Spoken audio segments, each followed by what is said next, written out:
coming back for episode 9.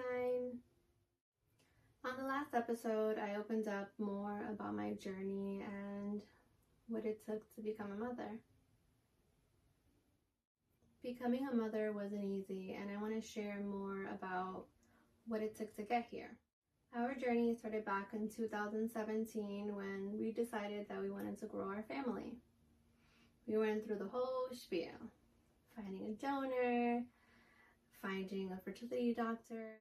I can't stress enough, if you're going to start your fertility journey, do the research, look at the reviews, and even if you make a lot of appointments, find the doctor that feels right in your heart.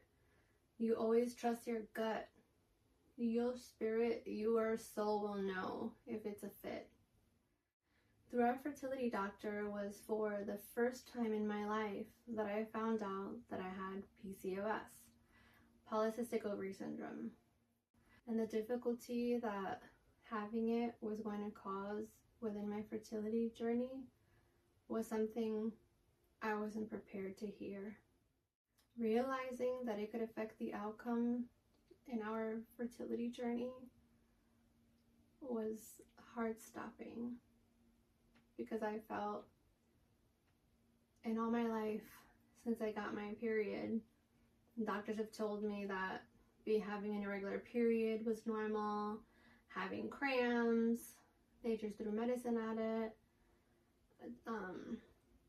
So to hear a validation at my fertility appointment that it's not normal to have such excruciatingly painful periods, that it's not normal to miss 3 months, 4 months at a time, was really eye-opening, because through my life, all my gynecologists said, it's normal, it's okay. So I trusted them. It wasn't until that later on in my life that I myself started doing research when I questioned anything. In this fertility journey, so much came along with it. Of course, I had done my own research, but everybody's fertility journey is different, and every fertility clinic does things differently. It's the things that people don't see. My wife and I had so many tests done together before even starting the IUIs. It was mind-boggling. The fallopian test tube to make sure there was no blockages, the countless blood tests. And in doing these tests, my wife and I both found out that we had a blood clotting disorder that had us later on in the fertility journey having to take blood thinners. The one that took the cake was the uterine lining testing, where they literally take a piece of your uterus off to test it to make sure that everything's okay. Boy, that day, my wife and I went to the spa, even cramping and holding our bellies. The warmth of the water, the sound of nature was healing. After all that testing and being cleared, we decided to start the IUI journey. And man, we were so hopeful and confident in our doctor after 3 IUIs. And each time I was like, this is it, I'm pregnant. Each time I got that negative test, it felt like I had failed, like my body was failing. It felt like a loss.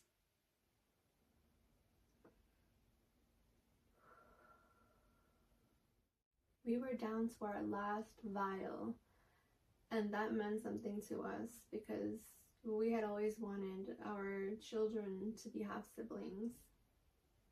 And our donor was no longer donating, so it was crucial. We made the decision to both start the journey for IVF. We held our hands the entire way. We held each other, Every time we had to do the injections before the egg retrieval, the needle felt like it was this big.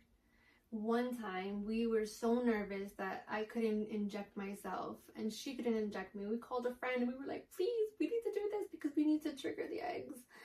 And our nurse friend did it for us and she just jabbed it in. It wasn't until after it came out that we realized that it was the needle head that you extract the medicine with, which was like twice as thick and as long.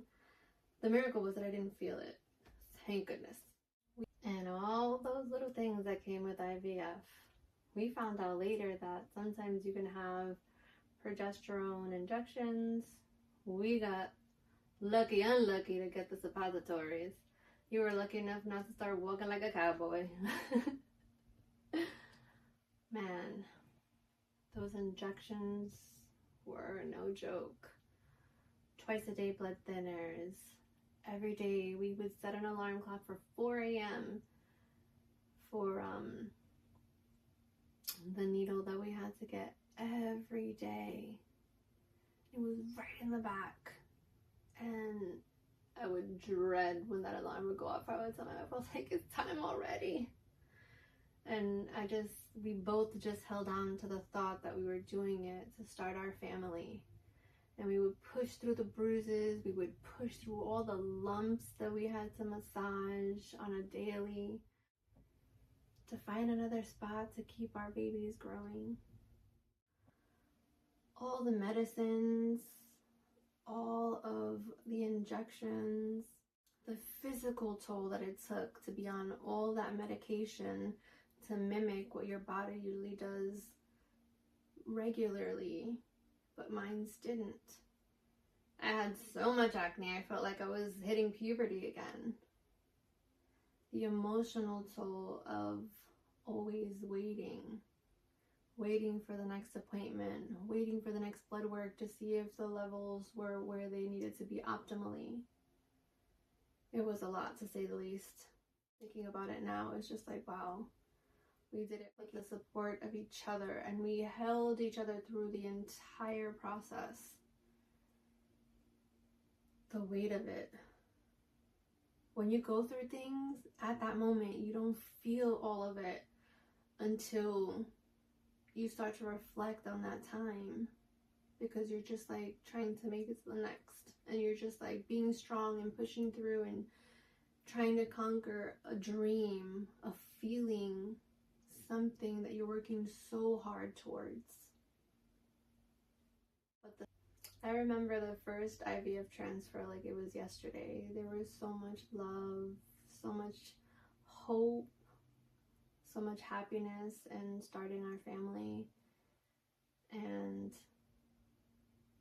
I remember holding my belly and looking into my wife's eyes with so much joy for what was to come. It was hope returning after the failed IUIs. When we had our first IVF success, that was the greatest feeling ever. It was like, it's so hard to even describe it in this moment, but the joy that filled my body, my being, my everything, and to share it with my wife was the world. We started this journey together, and we did the egg retrieval at the same time. Our eggs were fertilized together, so we always joke around like that our girls are literally twins because they were made on the same day. And after that wonderful IVF success, seeing our little baby every appointment was such a joy. To think of what was to come. And 3 months later,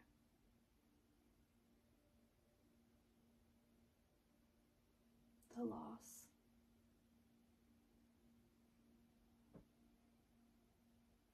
Nothing can prepare you for that.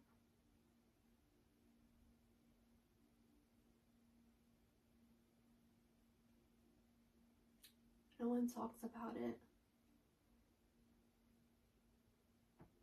No one talks about it until it happens to you. Then everybody comes out and you're like, wow, such a common thing. And nobody talks about it. I felt very fortunate for all the women who held me in that moment, opened up and shared their grief.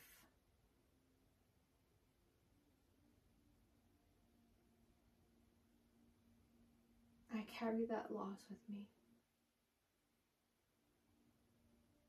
That moment changed me.